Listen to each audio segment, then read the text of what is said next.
onde ele estava inserido.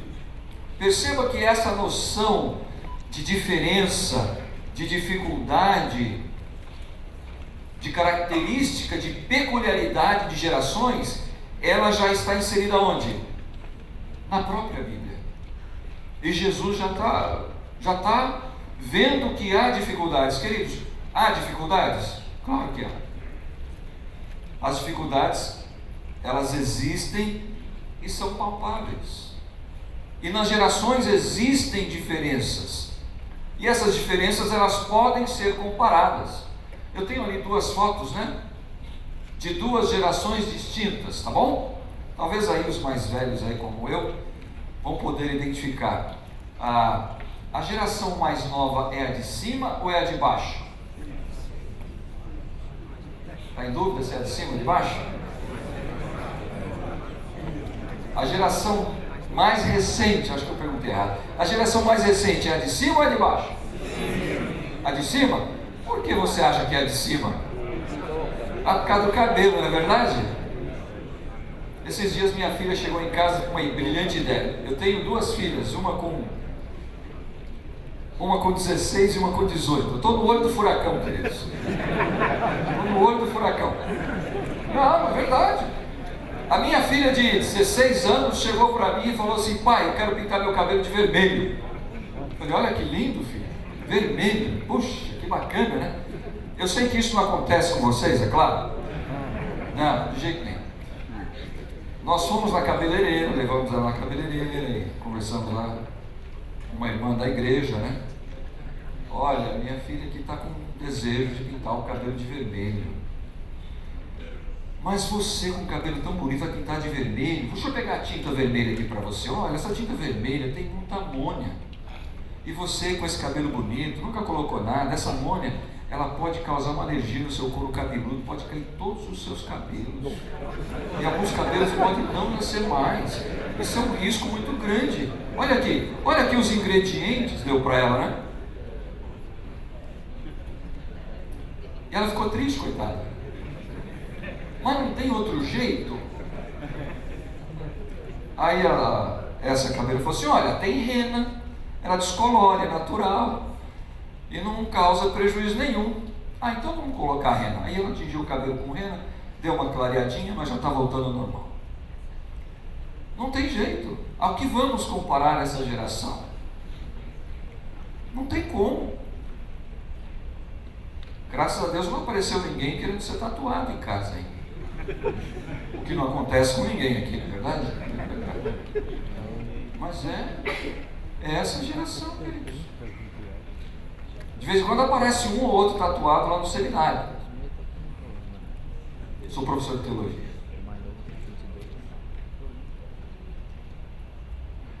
Como é que nós vamos fazer?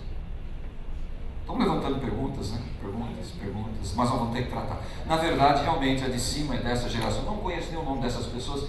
A de baixo é da geração mais antiga, eu conheço. A de cima eu não conheço. Olha a cabeleira, né? Anos 80, ali a mulherada gostava daquele cabeleiro, parecia uma juba, não é verdade? Né? Tá certo? Vamos avançar um pouco. Conceito de geração. Vou dar o conceito de geração para você. O conceito de geração envolve o conjunto de pessoas nascidas em uma mesma época, com valores semelhantes, sendo que a forma como cada geração reage ao mundo à sua volta se baseia nas experiências que recebeu ao longo de sua vida e moldaram a sua maneira de pensar. E ali nós temos algumas reflexões ali do nosso tempo, né? Tem um grupo ali musical. Você sabe que grupo musical é esse aqui? Cris no Brasil. Olha lá a cabeleira da mulherada, olha lá. Parece uma juba, não é verdade? Olha que negócio bonito. É isso mesmo. Tá certo? Por quê? Porque aquilo que a cercava naqueles momentos da vida dela fazia parte do meio em que aquelas pessoas conviviam. É isso aí. É claro que, preservado as situações, era aquilo que havia. Obviamente nós somos bombardeados fora daqui, em outros ambientes, somos bombardeados com outros elementos, né? Nem toda música que nós escutamos, por exemplo, são músicas da igreja. Eu vou tomar cuidado com o que eu estou falando aqui, eu quero deixar bem claro. O que eu estou dizendo é o seguinte: quando você passa na porta de uma loja, ou você está dentro de um supermercado, ou você está dentro de um shopping center, pode ser que esteja tocando uma música, não é verdade? É ou não é? Sim. E a música que está tocando provavelmente é o quê? Dessa geração, né?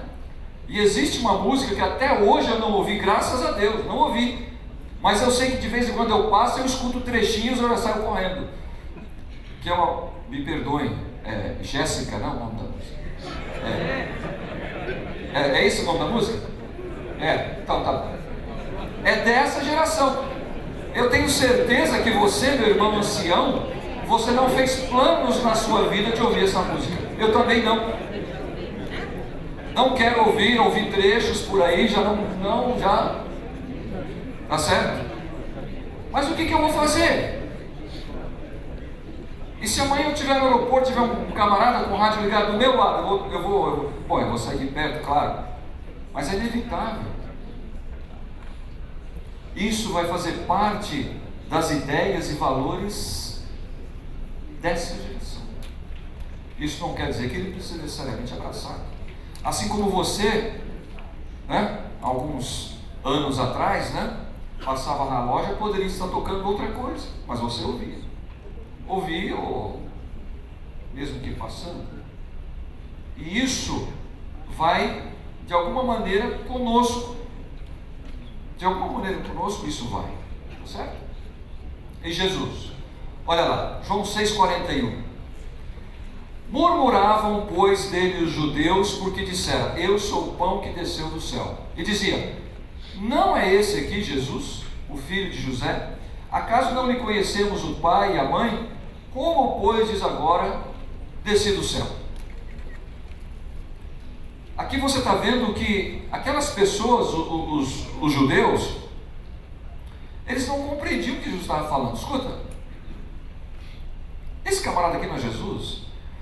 Não viu esse menino ainda andando pelas ruas? Como é que agora ele está falando um negócio desse? Ele não é da nossa geração? Ele não estava aqui? Não conheceu a mãe dele? Não conheceu o pai dele? Não, ele é igual, ele é um de nós. Essas pessoas, lhes faltava a compreensão de entender a diferença entre eles e Jesus, onde muitas vezes nós faltamos em entender a diferença que há entre nós e os nossos jovens e os nossos filhos. Não é verdade? Isso acontece. Sexta-feira nós tivemos um almoço, um jantar de confraternização dos professores do SALT, famílias do SALT, lá do IAP, do Instituto Adventista Paranaense. E no carro, eu, minha esposa e minhas duas filhas, né? E dentro do carro as minhas filhas estavam com uma conversa, assim, mas estava muito difícil de ficar dentro do carro. E eu fiquei pensando, mas da onde vem esse tipo de conversa? Né? Aí eu apertei o botão de pausa e dei um flashback. E eu comecei a lembrar de mim mesmo, quando eu tinha 16, 17 anos. Eu falei: não, tá normal. Tá normal, não é verdade? Tá normal, deixa lá. Né? Não é o melhor, claro que não, mas tá normal. É igual a criança quando nasce, não é verdade? Quando a criança nasce normal, ela nasce como? Nasce sem dente, na verdade, nasce banguela, muitas vezes nasce careca, não sabe falar, fica babando o tempo inteiro, não é isso? Chora e você acha que é o quê? Mas está normal. Para uma criança está normal. Enche as fraldas, não é verdade? E está o quê? Está normal, não é verdade? E aí o nosso adolescente, o nosso jovem, chega na igreja, faz bobagem, isso está o quê? Está normal também. Ele é jovem, não é verdade? Vou fazer o quê? Eu vou querer que as minhas filhas sejam adultas? Elas não são adultas ainda. Vocês estão entendendo? Uma das coisas que irritam as pessoas, isso me irritava quando eu era solteiro. na igreja era o choro e a pirraça de criança. Depois que eu me tornei pai, eu vim entender algumas coisas, e hoje, como pastor, o choro e pirraça de criança da igreja não me incomoda. Você sabe por que não me incomoda? Porque ela está agindo como o quê? Está agindo como o quê? Exatamente, está agindo como criança. É uma criança, óbvio. Você vai querer que a criança senta, fica ali bonitinha, prestando atenção. É criança, não é adulto. O adulto é você, não é ele. Não é. Entendeu? Essa é a diferença. Mateus 12:46. Falava ainda Jesus ao povo, e eis que sua mãe e seus irmãos estavam do lado de fora, procurando falar-lhe. E alguém disse: tua mãe e teus irmãos estão lá fora e querem falar-te. Aqui também existe uma outra geração, um outro conceito de valores, ou seja, a família de Jesus não entendia perfeitamente, corretamente. Posteriormente eles entenderam, mas quando Jesus começou o seu ministério, eles não entendiam. Seria mais ou menos como se o meu irmão mais velho, ele é mais velho que eu, mora em Uberlândia,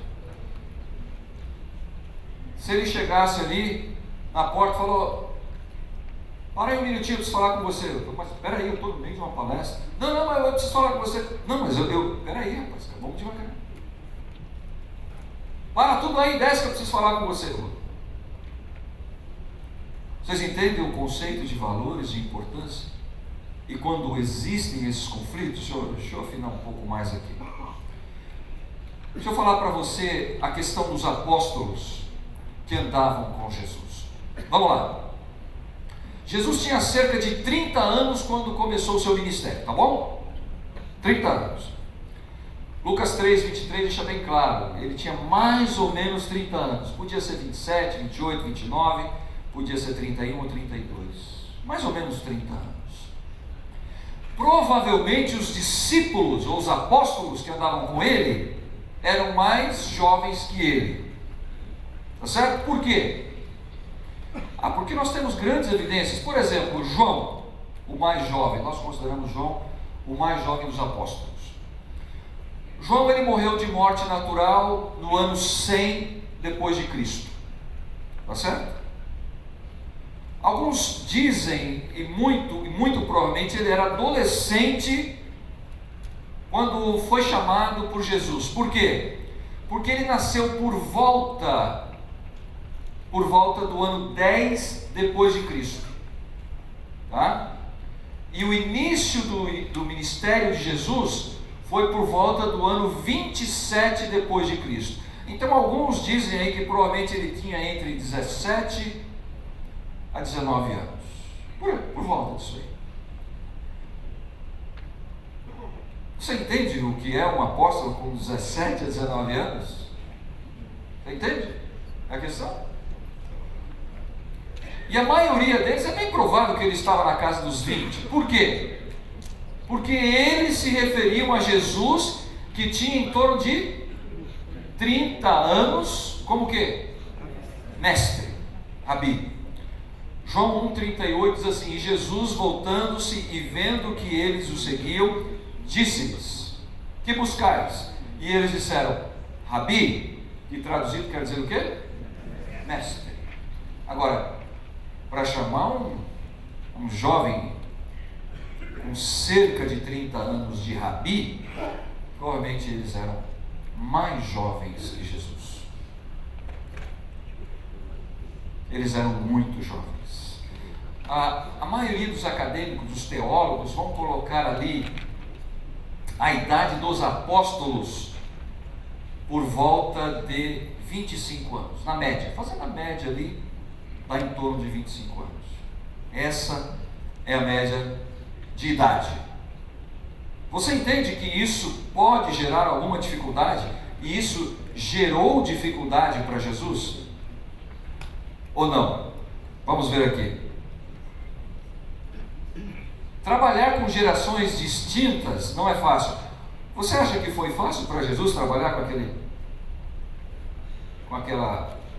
aqueles apóstolos mais jovens que ele? Não, claro que não. Obviamente que não, e a Bíblia deixa isso muito claro que esse trabalho não é tão simples. Não é. Meu amigo, se você quer ser incomodado, você faça duas coisas na vida: case-se, mas case bem, por favor. Você quer ver uma coisa que diz que você tem que mudar? É casamento. E a segunda, tenha filhos. Agora, a nossa vida é feita de mudança. E eu vou dizer uma coisa para você: é confortável mudar? Não. Eu, quando casei, eu tive alguns detalhes técnicos que nós tivemos que acomodar. Sabe como é? Aquele negócio da toalha molhada em cima da cama, né? O sapato na sala. Tem gente que entende bem disso aí, não é verdade? Nós vamos dando aquela acomodada, não é verdade? E você tem que ser o quê? Você tem que ser o quê? Intencional. Você tem que ser intencional. Porque se deixar por mim mesmo, a hora que eu chego em casa, eu deixo o sapato ali no meio da sala. Não, já pego, já lembro, intencionalmente. Não é fácil. Não é fácil. E muitas vezes, conviver é a arte de perdoar. Geralmente eu lembro, eu já pego meu sapatinho, já vou lá, tiro a meia, já põe na cesta, para não deixar a roupa espalhada. E olha Jesus.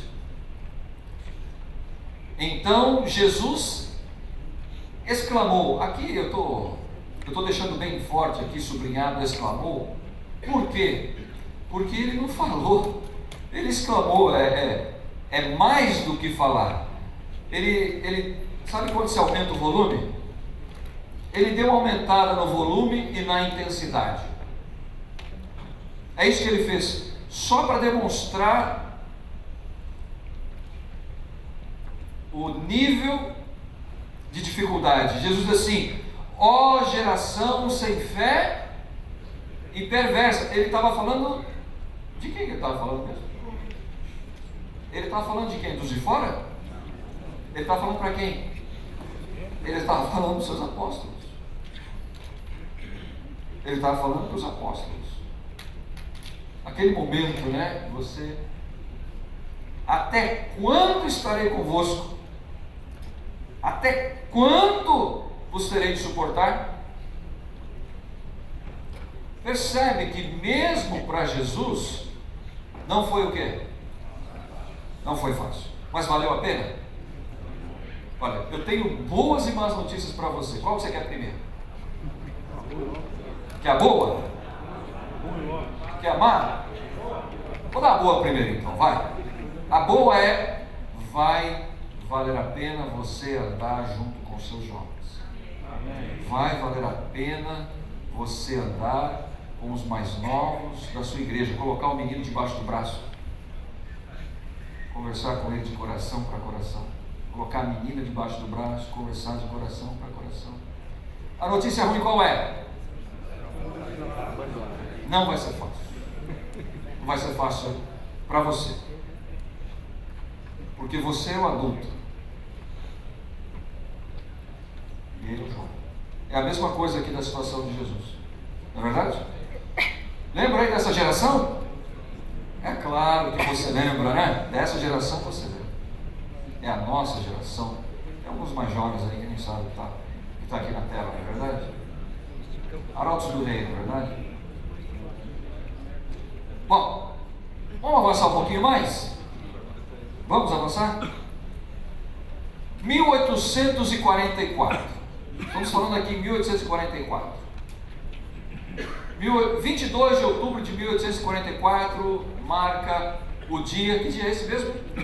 Do grande desapontamento. O dia que algumas pessoas esperavam a volta de Jesus e Jesus não veio, por isso chamado de grande desapontamento. Com o grande desapontamento, um grupo de pessoas dedicados à palavra de Deus, dedicados à Bíblia, começaram a estudar e descobriram verdades que até então não haviam sido exploradas, como o santuário, na verdade, como o ponto de partida doutrinário, outras verdades como o sábado, os 10 mandamentos, verdades proféticas, e aí foi desenvolvido algumas doutrinas bíblicas, como por exemplo, o milênio e a salvação. E houve também a rejeição de doutrinas que eram consideradas doutrinas mistas, que era a doutrina principalmente da imortalidade da alma e da trindade, daquele modelo católico. Houve uma proposta de novas ideias, e com as novas ideias vieram novas lutas, novos embates. Então 1844 é uma transição de um grupo que entendeu pela Bíblia que haviam verdades que não haviam sido exploradas, tá bom? Isso aí todos nós sabemos, esse é o básico da nossa igreja, todos nós sabemos isso aí. Eu estou pegando isso aí como ponto de partida, tá bom? 1844. Agora, o que eu queria mostrar para você de 1844? Eu quero mostrar para você a idade dos pioneiros desta igreja, que hoje nos contempla como um lugar tão agradável para podermos estarmos aqui ouvindo, entendendo, investindo em informações, trazendo pessoas para nos falar, para que nós possamos ter mais ferramentas para trabalhar no serviço cristão. Eu quero que você entenda a idade dessas pessoas. Olha lá, Tiago White, né? Coloquei James White, que é o nome em inglês, mas traduzido em português é Tiago White. Tiago White tinha quantos anos em 1844? Ele tinha 23 anos quando ele aceitou essa verdade, quando houve um grande desapontamento e ele permaneceu firme estudando a palavra de Deus. 23 anos. Quando a igreja se organizou, eu coloquei ali em 1861, que é o período onde começa a organização da igreja. Esse processo termina em 63, 1863, mas ele começa em 61. Ele tinha 40 anos. Em 1844, Ellen White tinha quantos anos? 17 anos. John Neville Andrews, o grande teólogo da nossa igreja, né, que leva o nome nas Bíblias, tem muitas Bíblias da Andrews aí, né? Andrews é uma homenagem a John Andrews, o nosso pioneiro mais intelectual até hoje. Acho que não há nenhum outro como ele. Falava mais de 7 idiomas, conhecia todo o Novo Testamento de cor, grande parte do Antigo Testamento, era uma sumidade. Tinha quantos anos? 15 anos. Urias Smith, o grande propagador das ideias de Apocalipse e Daniel que nós temos hoje, né? Que deu início hoje. Algumas coisas aí foram melhores estudadas, mas quem deu toda a estrutura do Apocalipse para nós, toda a estrutura do pensamento de Daniel, tinha quantos anos em 1844? 12 anos. Quando a igreja se organizou e ele liderou o trabalho de publicações, ele tinha 29 anos. John Norton Loughborough, J.N. Loughborough, ele tinha 12 anos do grande desapontamento. Qual a importância de Loughborough? Loughborough foi um dos maiores pastores dessa igreja. Quando os pastores não sabiam o que fazer, eles perguntavam para Loughborough: eu estou com um problema muito grande, Loughborough, me ajuda aqui. E ele ajudava. Foi dele que surgiu o primeiro manual de igreja. O primeiro manual de igreja foi baseado nas experiências dele, junto com os escritos de Ellen White. Ellen White ajudava e ele falava a experiência dele. Daí surgiu o primeiro manual da igreja. Em 1844, ele tinha 12 anos. George Butler, 1844, tinha 10 anos de idade. Nem adolescente era. Quando a igreja se organizou, ele tinha 27 anos. Esse aqui foi o maior líder da igreja depois de Tiago White, na estruturação desta igreja, quando ela surgiu. E por fim nós temos alguém com o cabelo mais branco. Quem é? José Bates. José Bates, em 1844, tinha 52 anos. Quem era o adulto dessa turma aí? Você está entendendo? Olha, deixa eu falar uma coisa para você. Eu não sei quantos de vocês ainda consomem açúcar. Eu não sei quantos de vocês ainda consomem cafeína. Ou quantos de nós aqui ainda comemos carne. Ou quantos de nós ainda temos um estilo de vida que não é ideal. Mas antes mesmo de Ellen White ter as visões sobre saúde, sobre o uso do tabaco, né, e do álcool, muito antes, José Bates não tomava nem chá, nem cafeína consumida. Muito antes da nossa igreja falar sobre carne de porco, e Tiago e Ellen White comiam carne de porco à vontade, até 1860 por aí, um pouco antes, Tiago Bates não punha a mão em carne. Era um homem que caminhava regularmente. E como é que ele vivia no meio daquela molecada que comia tudo errado? E ele sabia. Como? Com paciência, com cuidado, para não prejudicar ninguém, para não causar uma ideia errada. José Bates estava muito adiante na mensagem de saúde. Muitas vezes há relatos na biografia, existe a autobiografia também, ele mesmo escreve a história dele. Ele conta que algumas vezes, quando ele ia em encontros com os demais colegas, os meninos, ele orava pela alimentação e pedia: Senhor, que os alimentos saudáveis aqui possam ser úteis para a nossa vida, úteis para nos dar força para a pregação do Evangelho. Só isso. Não criticava ninguém, não falava mal de ninguém. E aí nós temos aqui como eles se distribuíram. Alguns desenvolveram doutrinas bíblicas, outros trabalharam publicações. Ellen White, a confirmação, o dom profético, a música. Tiago White foi o nosso primeiro inário adventista. Quem colocou junto foi Tiago White, com 25 anos. Eu tenho a oportunidade de fazer parte da comissão que está revendo o inário adventista, a comissão teológica do inário adventista. Não tem ninguém de 25 anos lá, posso dizer para vocês. Mas o nosso primeiro inário foi um rapaz de 25 anos que fez. Bom, e aí segue. Só que esses jovens, eles amadureceram. E junto com o amadurecimento desses jovens vieram posturas. Que posturas? A postura daquilo que caracterizou a sua geração. O que é que caracterizou a geração deles? Ora, 1844, 2.300 tardes e manhãs, e o santuário?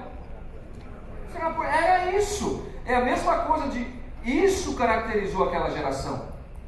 É a validade do sábado que José Bates trazia. Era isso que caracterizava aquela geração. Era isso que transpirava neles. Era isso que batia na cabeça deles.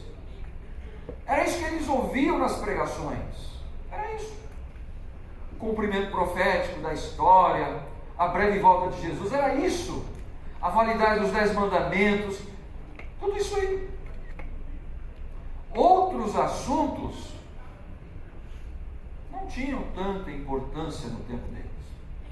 Não que não fossem importantes, mas não, aquela geração não se dedicava muito àquilo. Não é verdade? Algumas coisas vieram mais tarde. E tudo isso trouxe naqueles nossos líderes uma tendência ao legalismo. Olha, meu querido irmão, meu querido ancião, se você entende bem os 10 mandamentos, glória a Deus, Deus seja louvado. Se você entende bem Daniel e Apocalipse, Deus seja louvado. Se você entende bem o santuário, Deus seja louvado. Mas existem outras verdades que precisam ser agregadas. Existem outras mensagens que precisam ser agregadas. Senão nós mesmos nos tornaremos legalistas. Vamos ter um foco somente na lei e nos mandamentos. Se nós não buscarmos mais, não buscarmos amor, não buscarmos entender a graça e a justiça, nós mesmos caminharemos nos mesmos passos dos nossos pioneiros. Então essa tendência inspirava entre os nossos pioneiros. E quando Tiago White morre, nós temos um claro divisor de água. Claro. Lembra de Tiago White? Que abraçou a mensagem lá com quantos anos de idade mesmo? 23 anos. Agora em 1883 ele morre. Ele morre. Morreu cedo, né? Morreu com cerca de 60 anos. Eu quando era adolescente, né? Eu pensava assim, puxa, quando o ano 2000 chegar, eu vou estar com quase 30 anos. Nossa, eu vou estar muito velho. 30 anos é um horror de velhice. Já imaginou? Agora aqui, 83, Tiago White morre, a igreja já está toda madura. Olha lá, Ellen White com 56, uma senhora. J.N. Andrews já morreu de tuberculose, Urias Smith com 51 anos. Loughborough com 51 anos, Bates morreu, Ira Edson morreu, e Butler está ali na casa dos 50. O que eu quero dizer com isso? Aqui acaba a geração daqueles jovens. O que quando uma geração sai, o que acontece com a outra? Tem que entrar outra geração, na verdade. Entra outra geração. E assim também foi a nossa história. Em 83 surge uma nova geração dentro da igreja, com dois rapazes ali, ó. Um de 27 e o outro de 33. Tá bom? Esses dois jovenzinhos são a representação de uma nova geração dentro da igreja, onde saem aqueles jovens envelhecidos, como eu e você, e entra agora uma nova geração. E esses dois jovens, essa segunda geração de líderes, e você sabe, né? O jovem, quando ele é bom, ele é bom. O camarada tem boas ideias, ele é determinado, ele vai ser alguém na vida. Você não sabe bem o que ele vai ser, mas ele vai ser alguém na vida. Você sabe, ele é determinado, ele tem capacidade, e ele sabe fazer a coisa. Você sabe que ele tem potencial. E esses meninos tinham potencial. Eram inteligentes, estudiosos, eram missionários, escreviam bem, tá certo? Tinham uma profunda presença do sacrifício de Jesus na vida deles, e eles entenderam a importância da justificação pela fé na vida do cristão. Eles entenderam isso. Essa proposta é uma proposta inovadora, só que eles eram jovens. Lembra? A nossa igreja começou com quem? Com jovens. Nossa igreja começou com quem? Assim como a igreja primitiva começou com quem? Com jovens. Mas a nossa igreja, quando se envelheceu, ela, nessa primeira geração para a segunda geração, ela fechou os ouvidos e os olhos aos jovens. E os jovens estavam tentando trazer explicações proféticas mais profundas. E eles não foram aceitos, porque eram jovens. Eles queriam falar também de Jesus. A lei é importante, meu amigo, a lei é fundamental, a lei é importante, mas se você não conhecer a Cristo, não tem lei que te salva. Só para ficar todo mundo na mesma página, quem é que salva o pecador? Jesus Cristo. Não é a lei que te salva. que Paulo muitas vezes diz que a lei é uma lei de quê? De condenação. Porque a lei não me salva. E além de me condenar, o que ela faz comigo? Além de me salvar, ela me condena. Tá certo? E esses jovens conseguiram entender isso. Conseguiram entender isso. E eles explicavam com muito ânimo. Já viu o jovem animado? Já viu o jovem animado? Jovem animado é um perigo, viu? Não é um perigo? Eu, quando era distrital, um jovem chegou: pastor, eu tive uma brilhante ideia para a gente poder dar uma animada no louvor. É mesmo, meu filho? O que você quer? Pastor, vamos colocar uma bateria aqui, uma guitarra ali, um contrabaixo ali. Pastor, nós vamos bombar isso aqui. Eu falei: olha que coisa boa, é mesmo? E vai ficar legal? Vai, pastor, vai ficar muito bom. E todo mundo vai cantar? Pastor, eu acho que todo mundo vai cantar. Então, como é que a gente pode fazer? Não, pastor, mas nós precisamos melhorar esse louvor aí. Precisamos dar. Eu falei: como é que nós vamos fazer? Nós precisamos de um negócio mais animado ali para os meninos aí, para os jovens, nem você. Mas e nós vamos unir ou vamos dividir a igreja? Pastor, eu acho que nós vamos dividir. Então, como é que vamos fazer? E se a gente colocar a bateria e depois tirar? Vai dar trabalho, não vai dar certo. Pastor, e se a gente cantasse, no nosso louvor, nós cantássemos metade das músicas com playback, um playbackzinho mais animadinho, e depois as outras nós cantássemos com Inai? Falei: rapaz, que boa ideia essa sua, hein? Aí, uma ideia, a gente canta metade no Inai, todo mundo canta. Olha aí, depois a gente canta metade no play. Olha, gostei da sua ideia. Faz o seguinte, você me ajuda nisso? Ajuda, deixa comigo, pastor. Tá bom. Vocês estão entendendo? Jovens com proposta é um perigo. Mas é isso mesmo. Eu vou fazer o que? Essa é a realidade da vida, não é verdade? Ou você já nasceu velho? Não, né? Ainda bem. Ainda bem que em casa ninguém quer comprar moto ainda. A não ser eu, né? Bom, mas vamos seguir aqui. Houve um probleminha técnico na nossa igreja. Qual foi o problema? O problema é que a liderança que um dia foi jovem, em 1883, já não era mais o quê? Não era mais jovem. Não é verdade? E agora nós temos uma segunda leva, propondo novas ideias, propondo novos conceitos.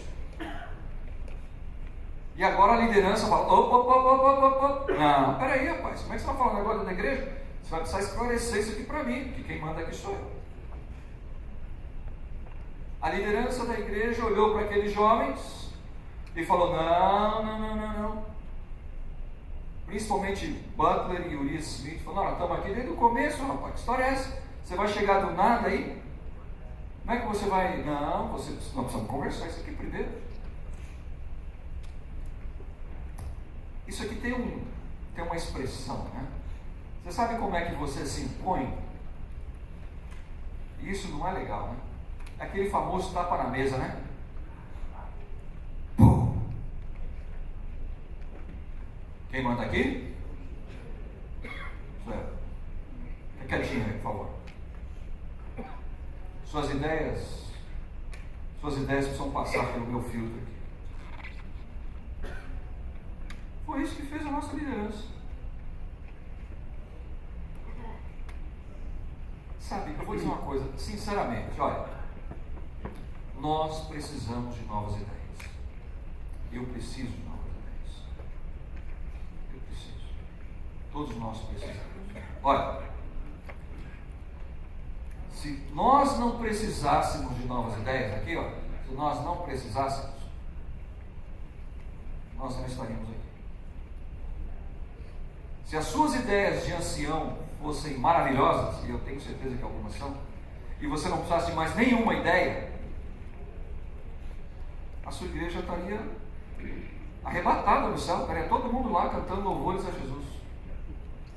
Mas eu creio que a realidade é outra, irmãos. Nós estamos aqui e precisamos de ajuda. Não é verdade? A diferença é que a ideia nova ela precisa ser trabalhada junto com a liderança. Porque é ela que vai dar um novo vigor ao trabalho. Nós vivemos em tempos dinâmicos e nós não podemos desperdiçar novas ideias. Eu vou concluir. Quando a liderança deu o tapa na mesa, quem deu o tapa na mesa foram os mesmos jovens que tiveram coragem de levar uma mensagem que não era popular adiante. E quem sabe isso não acontece na minha vida, com os meus filhos, com as minhas filhas, com os meus colegas mais jovens, quando eles vêm com algumas ideias e nós damos aquele tapão na mesa, achando que nós já somos conhecedores de toda coisa, o fundamento de toda a verdade, e esses jovens se sentiram injustiçados. Lembra? Eles tinham maior capacidade intelectual, eram líderes natos. E os nossos jovens foram confrontados pela liderança. Essa é uma atitude deprimente, mas foi isso que aconteceu na nossa igreja. Eu estou contando aqui um pouco da nossa história, da primeira para a segunda geração. E você sabe qual foi o pior que aconteceu na nossa igreja? É que os jovens, eles não abaixaram a cabeça. Eles partiram para o confronto. Na segunda palestra, eu vou contar para você quais foram as consequências disso. Qual foi o desfecho disso. E o que isso ainda afeta você e a mim até hoje, por conta desse início do confronto. Que Deus nos ajude, nos dê sabedoria, e à tarde nós continuaremos com esse assunto. Boa tarde a todos, animados. Vamos concluir aqui, fazer algumas conclusões.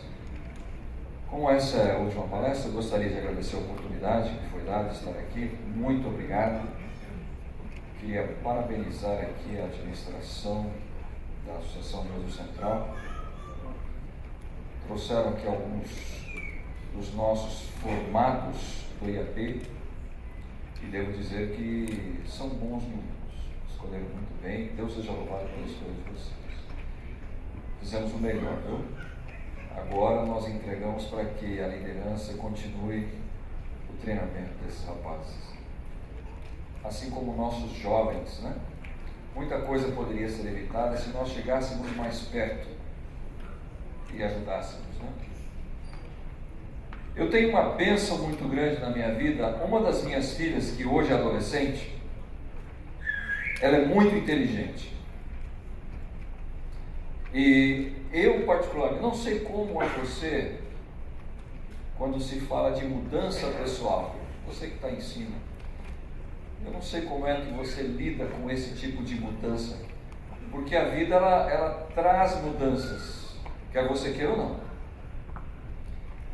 E a minha filha, um belo dia, ela costumava contar o que acontecia comigo e eu tentava ajudá-la. Mas filha, você podia ter feito assim, podia ter feito assado. Olha aqui, você vai fazer uma prova. Ah, pai, eu vou fazer isso. Mas olha, por que você... Papel de pai, na verdade, querendo ajudar.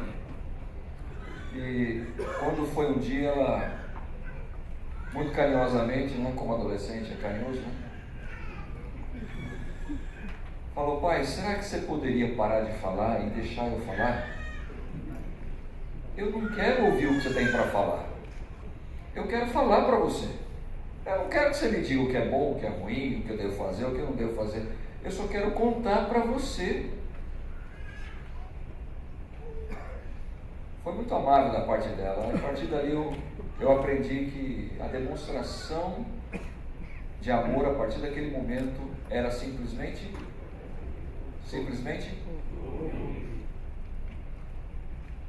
essa é a parte mais difícil. Essa é a parte mais difícil. Viu? Você sabe o que é mais difícil? Porque você ouve muita coisa que você não gosta e muita coisa que você não quer. Essa é a parte mais dura. mas que Deus te dê sabedoria quando um jovem da sua igreja se aproximar de você. Com a ajuda da minha filha eu cresci. Eu estou dando meu testemunho aqui para você. Cresci. Cresci a ponto de um jovem se aproximar de mim para contar as lutas que ele sofria com atração ao mesmo sexo. Ele tinha esse problema. Pastor, como é que eu lido com isso? Como é que eu faço com isso? Ouvir. Que Deus te dê sabedoria, viu, líder? Que Deus te dê sabedoria, porque se nós não ouvirmos, você sabe o que vai acontecer com esses meninos? Sabe o que vai acontecer? Eles vão procurar o quê? Eles vão procurar outra coisa. Vão procurar outra coisa. E esse mundo não está dando perdão para ninguém. Nem para as famílias pastorais. Vocês estão entendendo? Eu tenho alguns colegas meus, cujos filhos estão em clínicas para dependentes. Esse mundo não dá perdão.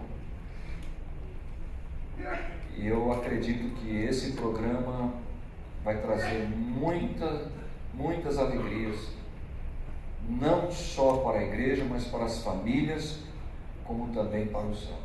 Deus seja louvado, viu? Vamos fazer aqui o encerramento. Vou contar o que aconteceu. Nós terminamos aonde? A nossa liderança, os nossos jovens que envelheceram, agora estão confrontando quem? Os jovens da segunda geração. Não é verdade? Eles eram jovens, cheios de ideias, e eu digo para você que se você tem ideias, parabéns. Se você não precisasse de ideias, você estaria falido, não é verdade? Nós precisamos de novas ideias. E esses jovens, eles começaram a argumentar com a liderança da igreja. Olha só, qual foi o problema da argumentação? Os nossos pioneiros remanescentes diziam o seguinte: esta ideia, para ele apresentar essa ideia para mim, ele tem que ser submisso. Se ele não for submisso, eu não aceito. E esses jovens, eles não queriam se submeter, eles queriam ser ouvidos. E lembra daquela história do tapa na mesa? Bateram na mesa e falaram: olha, aqui ninguém fala sobre isso mais, está proibido, ninguém prega sobre isso, ninguém discute mais sobre isso, está proibido, esses meninos estão proibidos. E tem mais. Os exageros que eles cometeram foram duramente criticados, mas duramente criticados. Ora, jovens cometem equívocos, mas claro que comete. Está aqui, nós todos aqui, né? Eu digo para vocês que eu dou graças a Deus a ter sobrevivido às minhas tolices da minha juventude. E quantos de nós aqui, né? Não levanta as mãos aos céus, dando graças a Deus também por ter sobrevivido às tolices da nossa juventude. Algumas namoradas que não devíamos, alguns amigos e colegas que não devíamos. Mas aqui estamos. E a liderança o que fez? Pegou os exageros que eles estavam cometendo e criticou-os duramente, severamente, com todo o exercício da autoridade eclesiástica. E eu aprendi também na minha jornada de pai com jovens em casa, que você nunca deve comparar o quê? Um jovem com o outro. Você nunca deve comparar um adolescente com o outro. E minha filha me ajudou nisso também, sabe? De um modo muito gentil, né? Adolescente é bem gentil. O adolescente não odeia de ser comparado.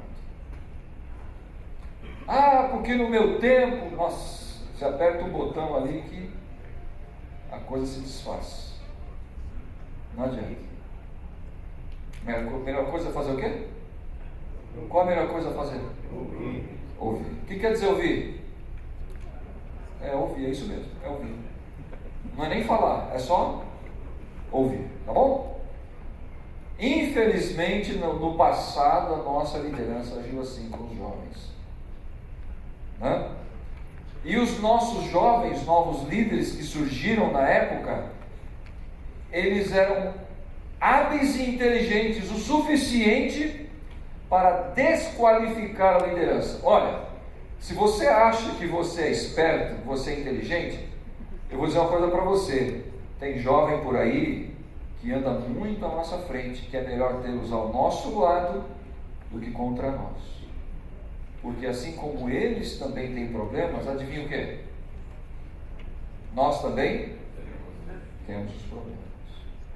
E eles acharam o ponto fraco da liderança e passaram a desqualificar publicamente os líderes da igreja. Passaram a apontar os erros teológicos dos quais a liderança começou a gaguejar em seus argumentos. Lembra do confronto? O confronto não é a melhor saída. Não é. Bom, com a habilidade deles, eles se sentiram capazes de vencer a liderança arcaica. Você já imaginou isso acontecendo na sua igreja? Que tragédia! E eles estavam seguros que possuíam uma mensagem melhor, no sentido de ser o quê? Mais completa. Posso dar minha opinião? Ela era mesmo mais completa. Ela era mais completa. Bom, eu vou abrir aqui a discussão do que eles estavam conversando, para que você hoje tenha uma ideia do que foi dito, tá certo? Para que você possa entender. E talvez hoje ainda possa causar algum desconforto, mas acredite em mim. Essa é a situação que foi enfrentada na nossa igreja no passado. Muito bem.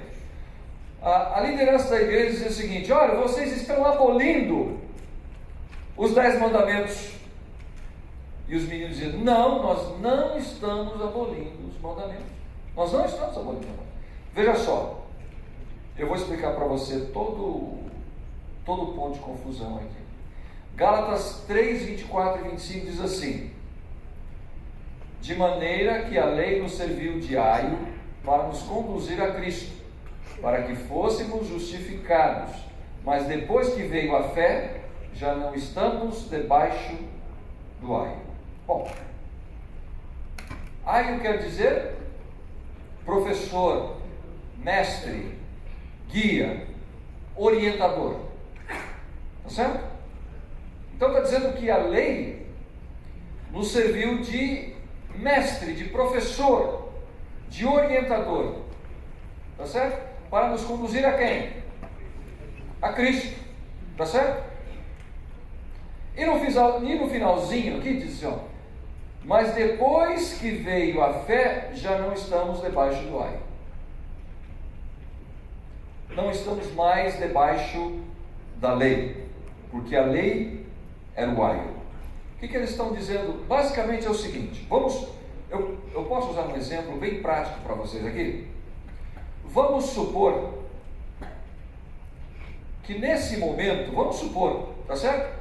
Nesse momento acabasse a luz aqui, e eu estivesse do lado de cá, e eu precisasse chegar àquela mesa, tá certo? Supondo que estivesse tudo escuro, eu pegaria o meu celular, obviamente, e faria o quê? Ligaria o quê? A lanterna do celular, olha aí. Liguei a lanterna do celular, não é isso? Por que eu estou ligando a lanterna do celular? Porque eu quero chegar onde? Eu quero chegar onde? Na mesa, exatamente. E eu vou com a lanterninha do meu celular até onde? Até a mesa, não é isso? Cheguei na mesa. Peguei o controle, liguei a luz. Eu preciso da lanterna? Eu não preciso, não. Pode jogar a lanterna fora? Hã? Eu preciso ou não preciso da lanterna? Vocês estão meio confusos aí, muito acordo. Olha aqui. Qual que era o meu objetivo? Isso. Olha, eu vou falar uma coisa para você. A situação saiu tão fora do controle que os líderes jovens, os jovens agiram errado. Os jovens velhos agiram errado. E nessa situação, até Ellen White não teve opção senão agir de maneira inapropriada, se é que você não entende. Eu vou te explicar por quê. Tá bom? Todo mundo saiu errado. Quando a coisa está errada, dificilmente nós conseguiremos endireitar de uma maneira bem simples. Por quê? As consequências são óbvias. Vamos lá. Ellen White repreendeu os jovens. Ela repreendeu os jovens. Chamou os jovens para perto, abraçou e deu uma dura neles. Falou: olha, eu quero ouvir o que vocês me descobriram. Me explica e eu quero entender. Eles explicaram e ela falou: olha, isso aqui e isso aqui está certo. Vocês estão certos. E eu vou apoiar vocês nisso aqui. Mas isso aqui está errado. Vocês têm que se calar nisso aí. Porque não está certo. Óbvio, eles são jovens. O jovem está certo 100%? Acho que não. A ideia é boa. O ímpeto é bom. Mas ele precisa de uma regulada. E Ellen White falou: não, isso está certo. Mas aquilo outro está errado. Isso aí vocês param com isso. Vocês param com isso. Isso é erro, isso vai dar errado. Mas o que está certo, eu estou com vocês. Isso aí, essa mensagem é boa. E a igreja precisa dessa mensagem, que é trazer a importância de Cristo no processo de salvação. As leis e os mandamentos são importantes, mas Cristo é a nossa salvação. Tá certo? Bom, por outro lado, Ellen White procura liderança e dá um sabão na liderança também. Ela repreendeu os líderes. Por que ela repreendeu os líderes? Por quê? Falta de compreensão. Mas como vocês, sendo tão adultos, tão experientes, já passaram por tantas coisas na vida, construíram essa igreja, sabem como é a vida, mas como vocês, com tanta experiência, não conseguem ajudar alguém que é mais tolo que vocês? Será que vocês não conseguem entender melhor a situação? Ellen White falou o óbvio: vocês são os velhos da situação. Não espere que os jovens tenham responsabilidade da maneira que vocês têm. Eles são jovens. Ela falou o óbvio para a administração. Quem que você acha que vai ter mais paciência? Quem tem que ter paciência? É o jovem ou é o adulto? Quem tem que ter paciência, irmãos? Adulto. É o adulto. É o adulto que tem paciência. Tem que ter paciência. E eu dou graças a Deus pela minha filha mais velha. Ela tem uma paciência comigo impressionante. E às vezes ela me chama a atenção: mas pai, o senhor não está entendendo o que eu estou falando, pai? Filha, não estou. E ela brinca comigo e fala: pai, nenhum dos meus amigos explica isso para os pais dele, hein? E eu estou explicando para o senhor. Não é assim, pai. Oh, minha filha, muito obrigado. Tem que agradecer, não é verdade? O seu jovem não vai falar isso para você, viu? Ele não vai falar isso para você. Sabe o que ele vai fazer? Sabe o que ele vai fazer?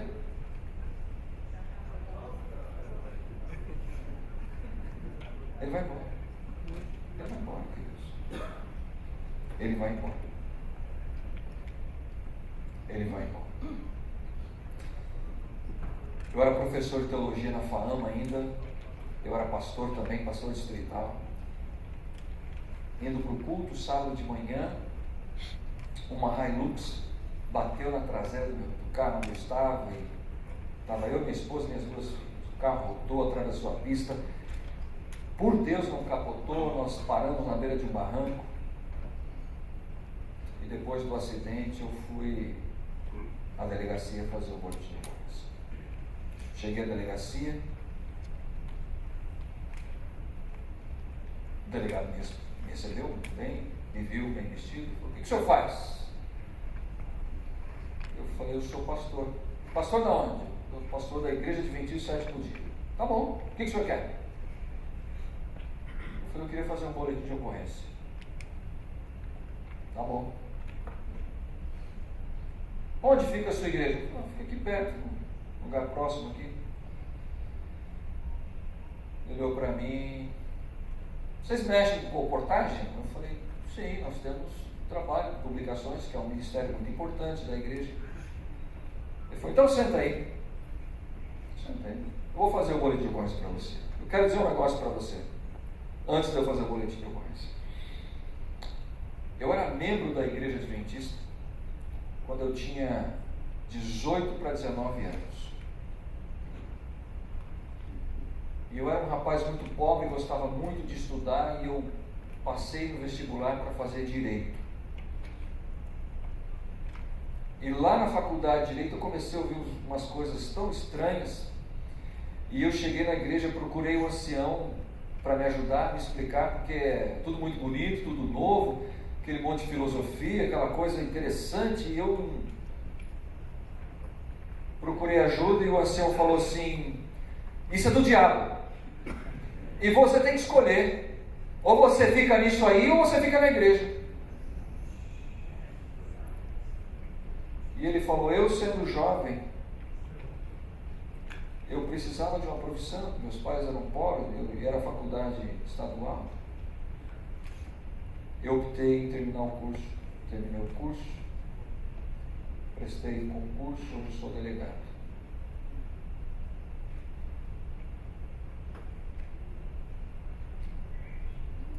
E eu olho para trás e fico pensando: Senhor, será que eu já fiz isso na minha vida? Será que eu já causei isso a algum jovem?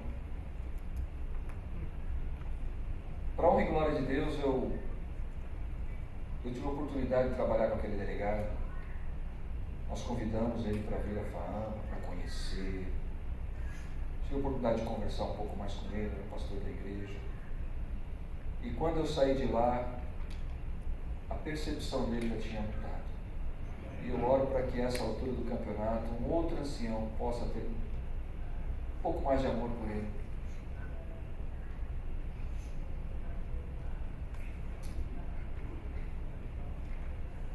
Acho que nós estamos entendendo aquilo que aconteceu na nossa igreja.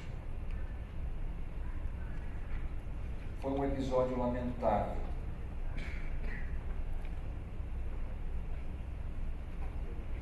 Caminhando para a conclusão, Ellen White disse: esses meninos que vocês estão rechaçando aí, que vocês estão oprimindo, estão criticando, eles serão presas fáceis na mão de quem? Do inimigo. Ellen White chamou para si a situação, pegou esses meninos, botou debaixo do braço e falou: agora nós vamos na igreja, e eu, na minha autoridade, vou colocar vocês para pregar sobre esse assunto aqui, só sobre isso aí. E eles foram. Aí a administração ficou brava com a Ellen White, falou: Ellen White, chegou os meninos, deu um cheque em branco aí, deixando os meninos falar o que querem. Não era nada disso. Mas ela foi contra a vontade da administração. Não ficou bom para ninguém, queridos, para ninguém. Houve o grande confronto, o episódio mais triste da nossa igreja. Mais triste. Aconteceu em Minneapolis em 1888. Ali, queridos, a nossa igreja estava pronta para sair no tapa. Um lado contra o outro. Ellen White diz que ela nunca foi tão ofendida na vida dela, onde líderes da igreja começaram a xingá-la. Lembra que eu falei para vocês? Ninguém ganha. é o episódio mais danoso da nossa igreja, que tem consequências até hoje, lá na igrejinha onde você está. No final das contas, e os meninos venceram. Eu coloquei isso entre aspas porque ninguém venceu. Aparentemente eles derrubaram a liderança. Derrubaram a liderança. A liderança, ela foi destituída. A liderança em 1888 da nossa igreja foi destituída. O presidente da Associação Geral, ele renunciou. Os demais apoiadores do presidente entregaram seus cargos. E a igreja, por não encontrar alguém que fosse de um lado e nem do outro, fez o quê? Colocou alguém neutro, uma posição neutra. Não é isso? Deixou os meninos para trabalharem, para ajudarem na igreja. E dentro daquilo que aconteceu, tentou se acalmar a situação. Mas nos bastidores a igreja tornou-se dividida. O que eu faço minha conclusão? Foram os dias mais negros da nossa igreja. A nossa igreja, ela entrou em decadência teológica, em decadência administrativa, onde as heresias que hoje assolam as nossas igrejas, tais como Trindade, tais como Espírito Santo, começam a surgir nessa época. Os maiores problemas doutrinários surgem dentro desse vácuo administrativo. E a liderança que foi colocada era uma liderança neutra. Uma liderança neutra, que não apertava nem de cá e nem de lá. E a nossa igreja passou a entrar no rebelião. E para melhorar a situação, nossa liderança falou: bom, já que está todo mundo destituído, Ellen White vai fazer um favor. Ellen White recebeu um chamado, não é isso? Deram um chamadinho para ela, lá para a Austrália, não é verdade? Começar uma escolinha lá. Essa é o episódio mais tenebroso da nossa vida. Queridos, que Deus abençoe você. Deus me abençoe. Para que nós possamos trazer esses jovens para perto. Você sabe o que aconteceu com os jovens? Sabe o que aconteceu? Sabe o que aconteceu com os dois? Um virou espírita e o outro posteriormente se rebelou e foi embora. Os líderes que foram destituídos posteriormente se arrependeram e voltaram, mas quando eles voltaram, os jovens já tinham ido embora e o estrago já tinha sido feito. E até hoje nós estamos tentando nos recuperar.